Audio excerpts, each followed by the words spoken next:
Hello friends, स्वागत है आपका हमारे यूट्यूब चैनल पर। तो आज के इस वीडियो में हम पढ़ने वाले हैं प्राचीन भारत का एक महत्वपूर्ण टॉपिक उत्तर वैदिक काल। तो उत्तर वैदिक काल के बारे में आज हम जानेंगे, उसकी सामाजिक स्थिति, राजनीतिक स्थिति, धार्मिक स्थिति और आर्थिक स्थिति। और इसके साथ ही साथ मैं आपको बता दूं कि इसका जो फर्स्ट पार्ट है वो पहले वीडियो अपलोड हो चुका है। यदि आपने अभी उस वीडियो को नहीं देखा है तो उसे ज़रूर देख लीजिए, ताकि उत्तर वैदिक काल को समझने में आपको थोड़ी आसानी हो। उस वीडियो में हमने पूर्व वैदिक काल के साथ साथ जितने भी वैदिक काल के प्रमुख सोर्स हैं उसके बारे में बहुत अच्छे से चर्चा की है। तो चलिए अब हम उत्तर वैदिक काल इस वीडियो में कवर करते हैं। तो चलिए स्टार्ट करते हैं। उत्तर वैदिक काल का जो समय काल रहा है वो 1000 ईसा पूर्व से लेके 600 ईसा पूर्व तक रहा है। उत्तर वैदिक काल और ऋग वैदिक काल में जो मुख्य अंतर देखने को मिलता है वो धातु के रूप में देखने को मिलता है। जो पूर्व वैदिक काल था उसमें जितने भी धातु थे, चाहे वो तांबा हो जाए, कांस्य हो जाए, इतने मजबूत नहीं थे जितने कि लोहा मजबूत रहा है। तो उत्तर वैदिक काल में लगभग 1000 ईसा पूर्व लोहे का आविष्कार हुआ। उस समय जो है उत्तर वैदिक काल स्टार्ट हो गया था।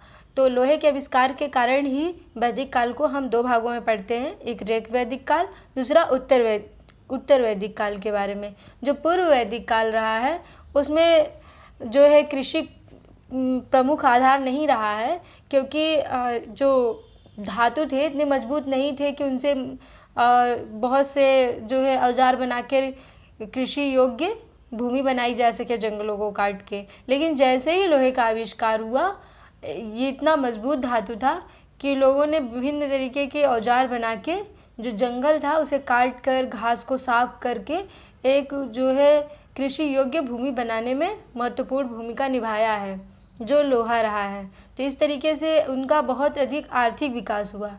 पहले जो कृषि की जाती थी पूर्व वैदिक काल में, वो सिर्फ इतनी की जाती थी कि उनका जीवन निर्वाह हो सके। लेकिन जैसे उत्तर वैदिक काल आया तो कृषि में अधिशेष कृषि का कॉन्सेप्ट आया। अधिशेष कृषि का तात्पर्य ये है कि जितना भी हम कृषि कर रहे हैं उसके उतना जितना हम उपभोग कर ले रहे हैं, उसके बाद भी अगर कुछ बच जा रहा है, कुछ हिस्सा बच जा रहा है हमारे अनाज का, तो वो कृषि अधिशेष कहलाता है। और उस अनाज को लोगों ने व्यापार किया, उस अनाज का लोगों ने बेचा और आर्थिक रूप से वो मजबूत हुए। जब आर्थिक रूप से मजबूत हुए तो वे सामाजिक रूप से भी मजबूत हुए और साथ ही साथ राजनीतिक रूप से और धार्मिक रूप से भी मजबूत हुए। अगर हम एक उदाहरण से इसको समझें तो आज के समाज में जिनकी जो है आर्थिक स्थिति अच्छी है, उनके बच्चे जो है अच्छा पढ़ लिख जाते हैं, समाज में एक अलग वैल्यू रखते हैं, उनका अपना एक स्टेटस होता है। इसके साथ ही साथ वो धार्मिक कार्यों में भी बहुत अधिक जो है लिप्त होते हैं, एक तरीके से कह सकते हैं। क्योंकि वो जब धन ज़्यादा होगा तो ज़्यादा से ज़्यादा मंदिरों में जाएंगे, ज़्यादा से ज़्यादा प्रसाद चढ़ाएंगे, चढ़ावा चढ़ाएंगे, भूमि दान में देंगे, ज़्यादा से ज़्यादा दान करेंगे। और साथ ही साथ जो आर्थिक रूप से मजबूत हैं तो ज़्यादा से ज़्यादा राजा को टैक्स देंगे, जिससे उनकी राजनीतिक स्थिति भी मजबूत होगी, क्योंकि वो अधिक से अधिक सेना को रखेंगे और अधिक से अधिक युद्ध के लिए जो है अस्त्र शस्त्र का निर्माण कर पाएंगे। इस तरह से जो आर्थिक स्थिति है, अन्य तीन जो जीवन होता है, सामाजिक, आर्थिक और धार्मिक, वो सभी को प्रभावित करता है जो आर्थिक जीवन होता है। तो चलिए हम आगे जानते हैं कि इनकी भौगोलिक स्थिति कैसी थी, फिर हम बात करेंगे इनके सामाजिक, आर्थिक, राजनीतिक और धार्मिक जीवन के बारे में। मुख्य रूप से इनका जो भौगोलिक स्थिति अगर हम देखें तो आज के आधुनिक समय में जो ये हमारा पूर्वी पाकिस्तान है और साथ ही साथ जो जम्मू कश्मीर है, ये पूरा एरिया जो है उत्तर में यहाँ से लेके और धीरे धीरे ये पहले यहाँ जब पूर्व वैदिक काल में लोग यहाँ निवास करते थे, लेकिन जैसे जैसे ये लोग आगे बढ़े आए गंगा नदी और यमुना नदी के मैदानी क्षेत्र में, तो यहाँ कृषि करना आसान था, क्योंकि यहाँ की जो भूमि थी बहुत उपजाऊ थी और साथ ही साथ जो है इनको यहाँ पे पानी की भी व्यवस्था बहुत अच्छी थी, सिंचाई करना आसान था। इस तरीके से जो इनका पूरा विस्तार रहा है वो बिहार तक। ये पूरा बिहार का एरिया, पश्चिम बंगाल भी आप ले लीजिए, ये पूरा एरिया। और साथ ही साथ जब दक्षिण में देखते हैं तो ये आपका जो विंध्य पर्वत है, यहाँ पे देखिए विंध्य पर्वत, विंध्याचल है, यहाँ तक इनका विस्तार। और पश्चिम में देखते हैं तो गुजरात तक इनका जो विस्तार रहा है, देखिए पूरा गुजरात जो है इन्होंने कवर किया है। पूरा ये एरिया आर्यावर्ती के नाम से जाना जाता था।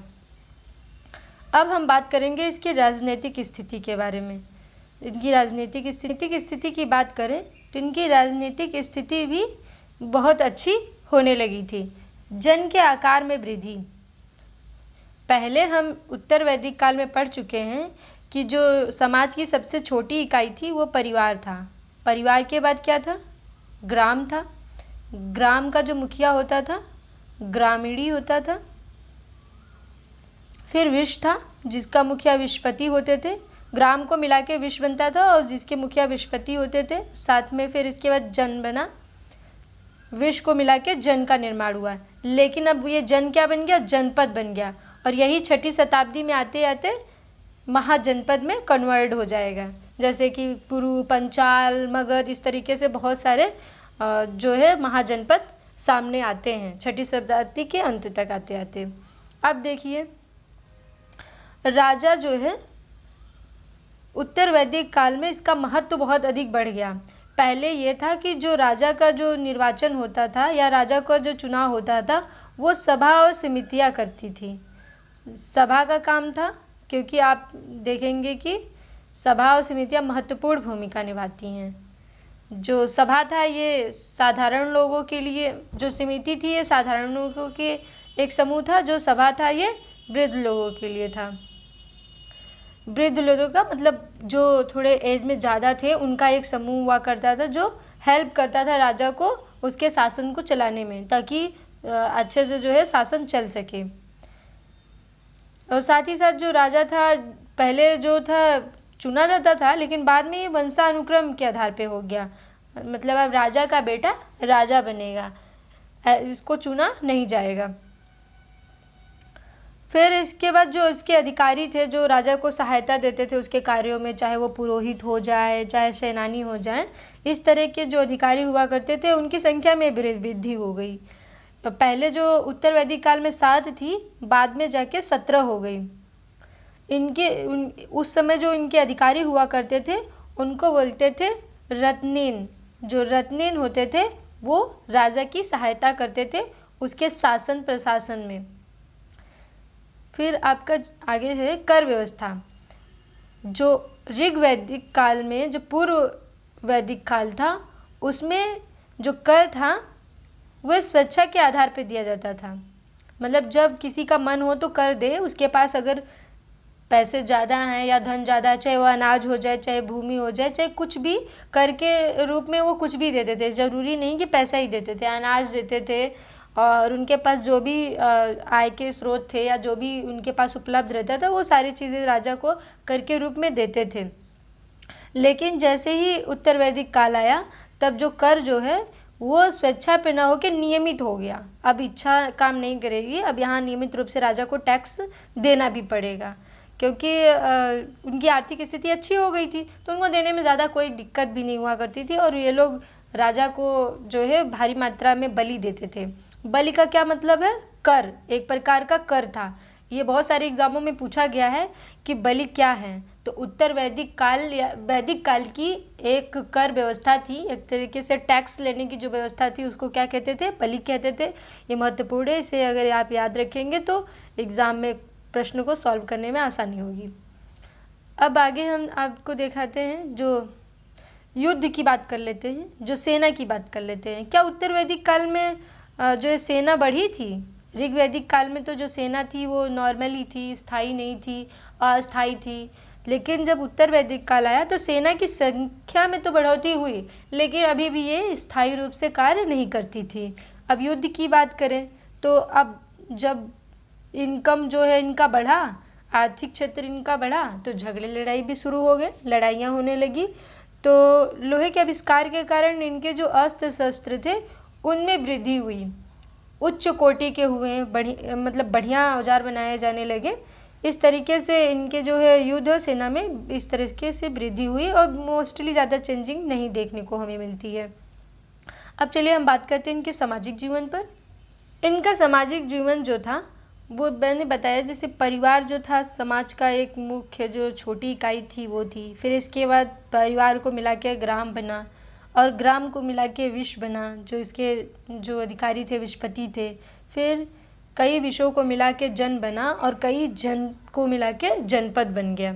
जहाँ जहाँ मतलब इस तरीके से आगे चल के एक कुरु जनपद जो है आपको देखने को मिलेगा। फिर यही जो जनपद आगे चल के क्या हो गए, महाजनपद में कन्वर्ट हो गए। अब है आपका वर्ण व्यवस्था, जो इनके समाज की मुख्य जो एक तरीके से चेंजिंग आपको देखने को मिलती है वो वर्ण व्यवस्था में देखने को मिलती है। पहले उत्तर वैदिक काल में जो वर्ण व्यवस्था थी वो कर्म के आधार पे थी।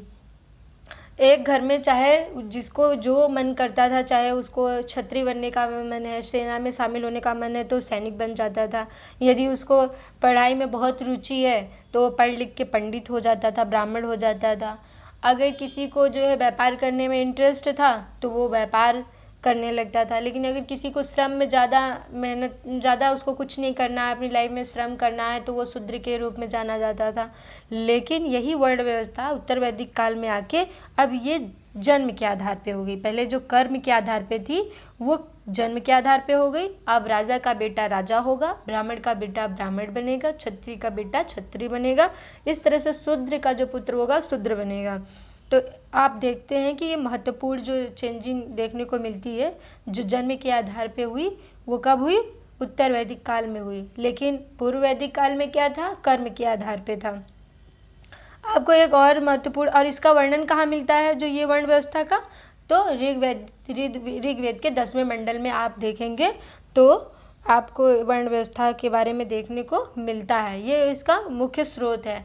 उसमें ये कहा गया है, वर्णन है कि जो ब्राह्मण हैं वो ब्रह्मा के मुख से पैदा हुए हैं और जो क्षत्रिय हैं वो जो ब्रह्मा है उनके भुजाओं से पैदा हुए हैं और जो वैश्य हैं उनके पेट से पैदा हुए हैं और जो शूद्र हैं ब्रह्मा के पैरों से पैदा हुए हैं।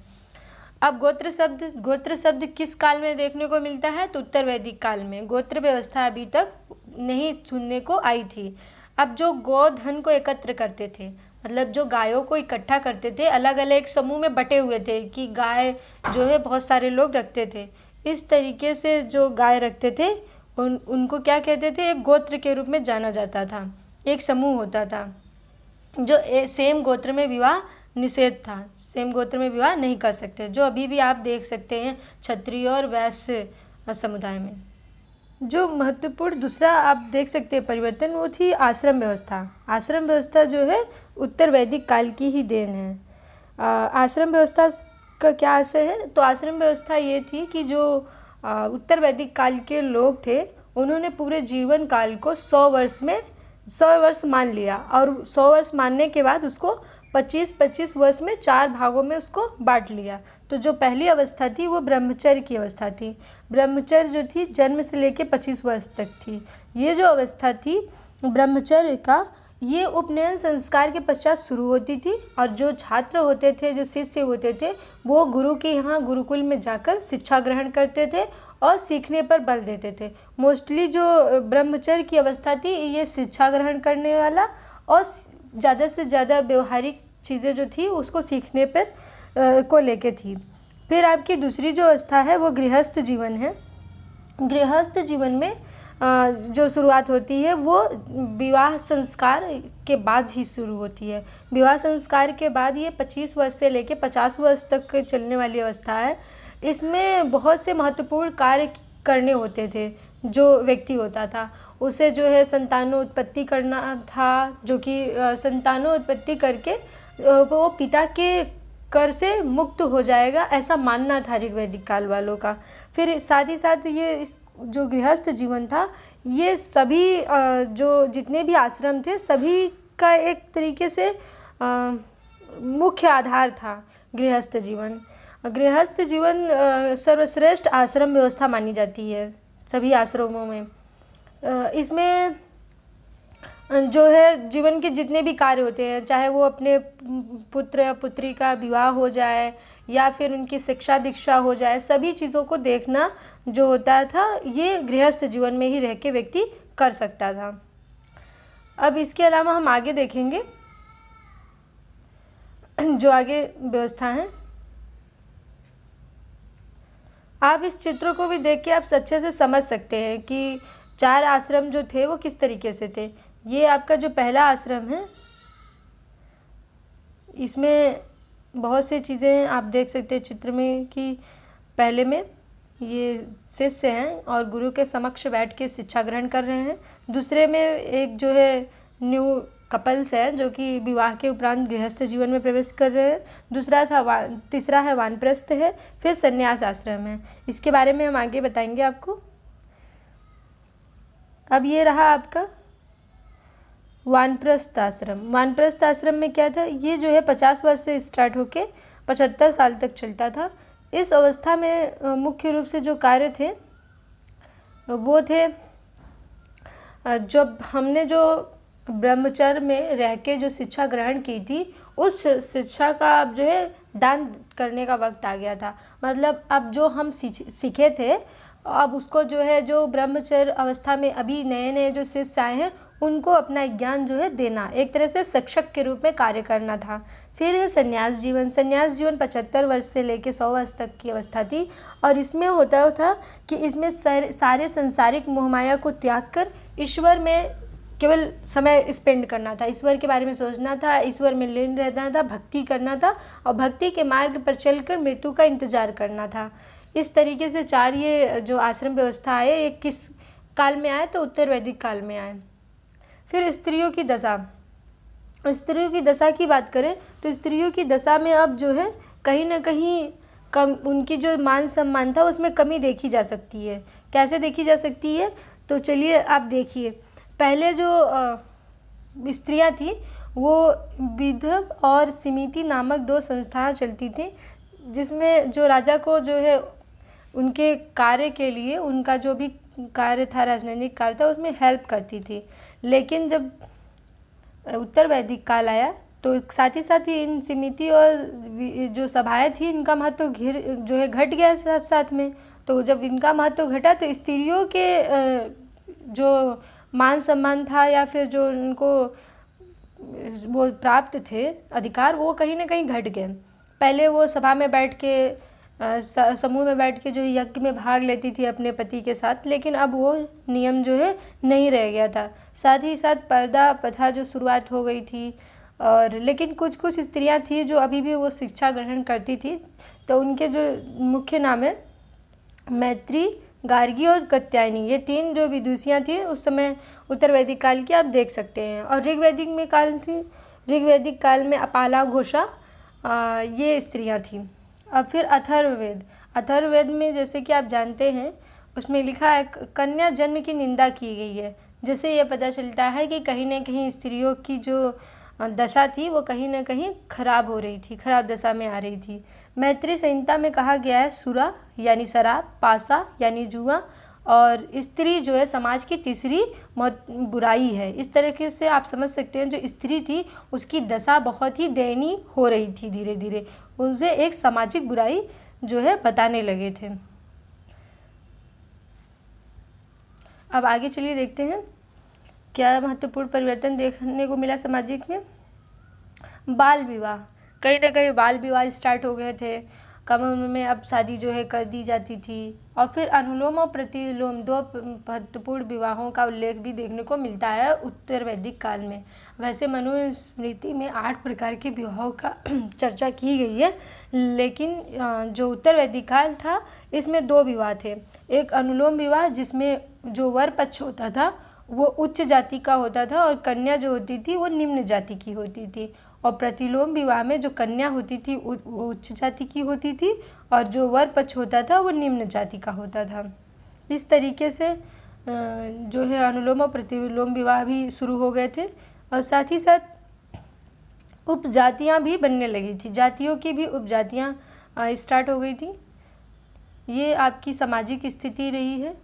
अब हम आगे देखेंगे आर्थिक स्थिति को, देखेंगे कि आर्थिक स्थिति कैसी थी। तो आर्थिक स्थिति में प्रमुख व्यवसाय कृषि हो गया था। जो पूर्व वैदिक काल में जहाँ पशुपालन प्रमुख व्यवसाय था, लेकिन जैसे ही उत्तर वैदिक काल आया अब कृषि जो है प्रमुख इनका व्यवसाय बन गया। क्यों? क्योंकि लोहे का आविष्कार हुआ। लोहे का आविष्कार हुआ तो कृषि करना आसान हो गया, खेतों को जोतना, उनको साफ करना, उनकी घास को साफ करना आसान हो गया। तो साथ ही साथ जो कृषि जो हो क्या हो गई, विकसित हुई और उन्नत प्रकार से लोग कृषि करने लगे।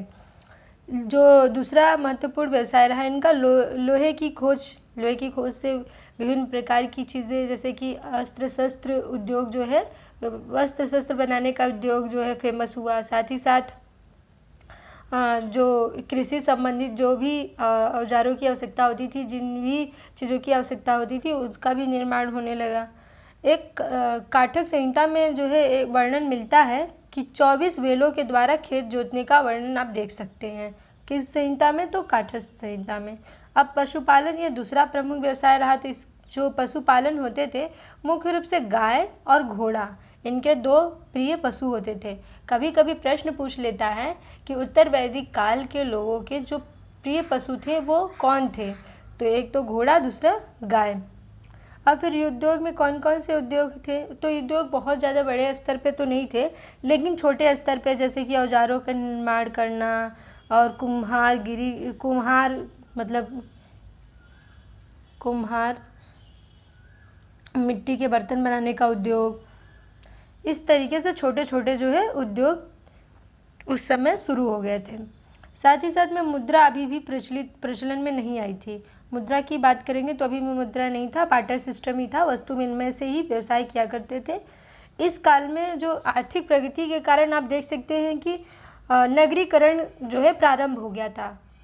जो वैदिक काल है वैसे मानी जाती है कि ये ग्रामीण सभ्यता थी, लेकिन पूर्व वैदिक काल तक ग्रामीण मतलब देख सकते हैं उसका जो कुछ रहा है मतलब इस तरीके से उनका जो माहौल रहा है वो ग्रामीण था। लेकिन जैसे जैसे उत्तर वैदिक काल की ओर हम बढ़ते हैं, जैसे लोहे का आविष्कार हुआ, कृषि का विकास हुआ, तो हम देख सकते हैं कि ये नगरीकरण प्रारंभ हो गया था धीरे धीरे। अब देखते हैं हम लोग आगे।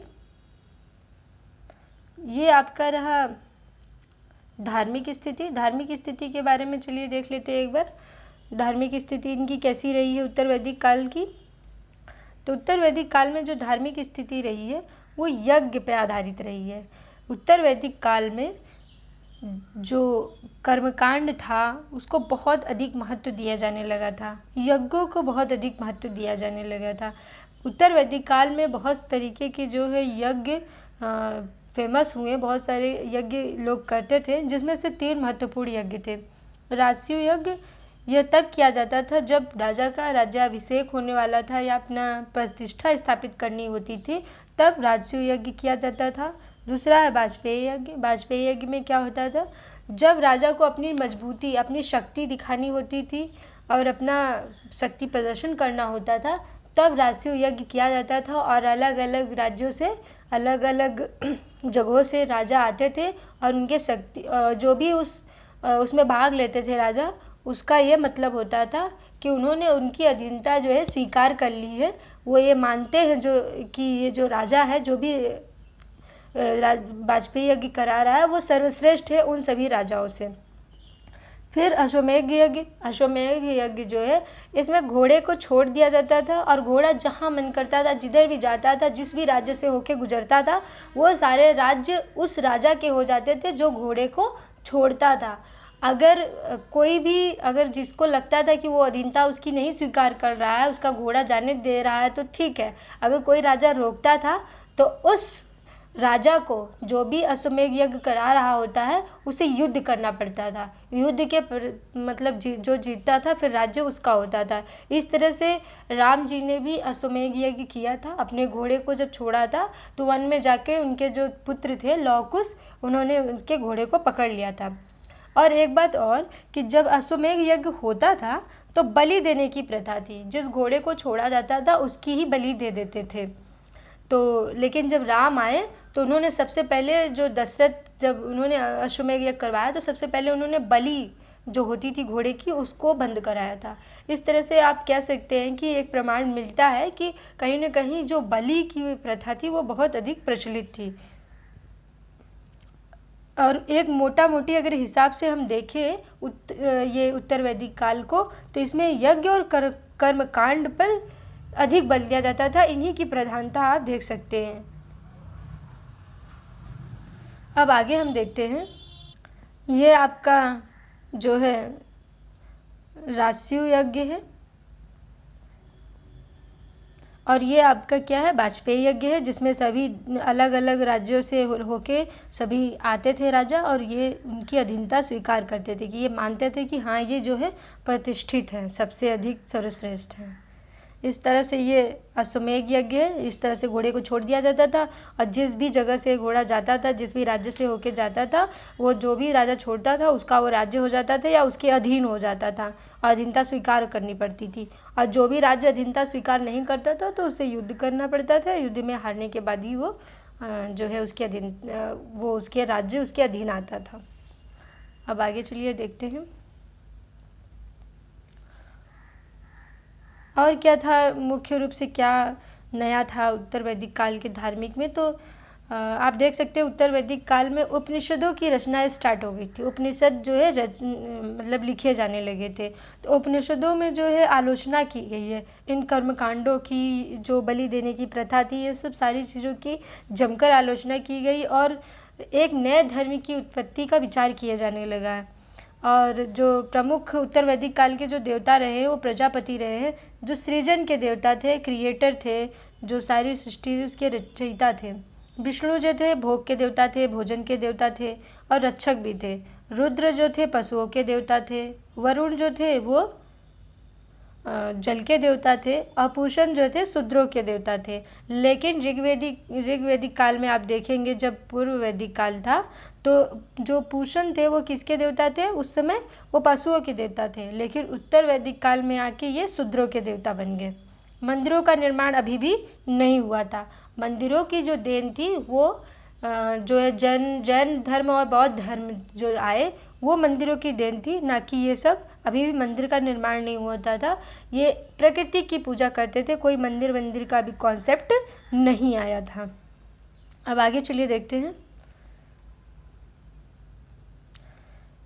जो उत्तर वैदिक काल के लोग थे ये पुनर्जन्म में विश्वास करते थे। वो मानते थे कि मानव जो है एक बार जन्म लेता है तो जब तक उसकी आत्मा जो भी कोई इच्छा अधूरी रह जाती है तो दोबारा जन्म लेता है। इस तरह से ये पुनर्जन्म में जो है विश्वास करते थे। अंधविश्वास की बात करें तो इस काल में अंधविश्वास अपने चरम उत्कर्ष पे था। रूढ़िवादी अंधविश्वास का और जादू टोना, भूत प्रेत, तंत्र मंत्र आदि सब चीज़ों का बहुत अधिक बोलबाला था उत्तर वैदिक काल में। जो लास्ट जो लिखा गया अथर्ववेद उसमें भी जादू टोना की बात कही गई है। तो इससे ये प्रमुख सोर्स है कि उत्तर वैदिक काल में ऐसा रहा होगा, जादू टोना जैसी चीज़ें।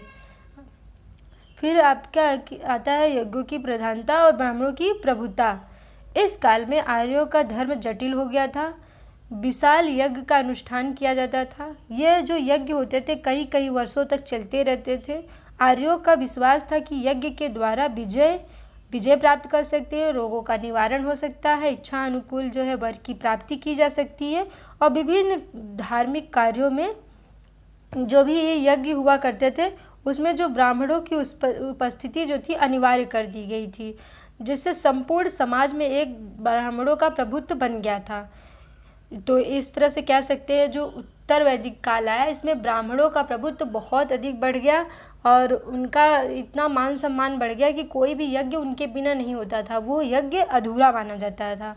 और इस काल में जो पशु बलि की प्रवृत्ति थी, और बिना पशु बलि कोई भी यज्ञ पूरा नहीं होता था। इस तरीके से जीव हत्या उत्तर वैदिक काल की एक प्रमुख विशेषता रही है कि लोग जो है यज्ञ में बलि देते ही देते थे।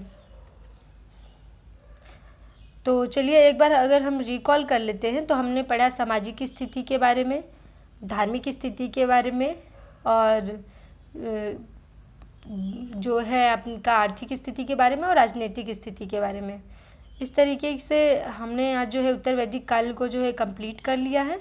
तो अगर आपको ये वीडियो अच्छा लगा हो तो प्लीज़ इसे लाइक करिए, अपने दोस्तों के साथ शेयर करिए, और मैं इस तरीके की वीडियो आपको देती रहूँगी आगे पूरे इतिहास का। तो आप बेल आइकन को प्रेस कर लीजिए ताकि जो भी मेरी नई वीडियो आए आपको उसकी नोटिफिकेशन आपको मिलती रहे। और आप तब तक के लिए जय हिंद।